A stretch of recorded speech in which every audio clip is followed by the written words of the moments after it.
Welcome to Hadith of the Day. Today, we reflect on a profound statement about Imam Ali and the very nature of truth. The Prophet Muhammad, peace and blessings be upon him and his family, said, Ali is with the truth, and the truth is with Ali. It turns with him wherever he turns. In Arabic, this is expressed as Aliyun ma'al haqqi wal haqqu ma'a aliyi. Yaduru ma'ahu haythuma dar. This beautiful hadith teaches us a powerful lesson.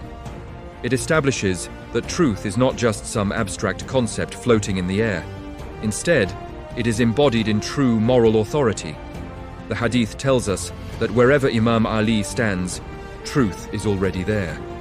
This isn't about worldly power, but about a deep divine alignment. As Professor Dr. Ahmed Ali Brohi explains, civilizations often crumble when truth becomes something people can bargain with or change to suit their needs. This hadith offers a solution by anchoring truth to a living, breathing standard. Imam Ali doesn't just follow the truth itself is protected through him.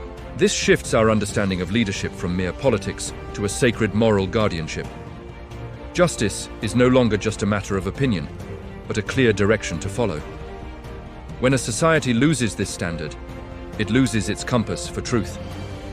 If this hadith resonated with you, please like this video and share it with your friends and family. Let us know your thoughts in the comments below, so the light of truth can continue to shine and spread. Thank you for watching.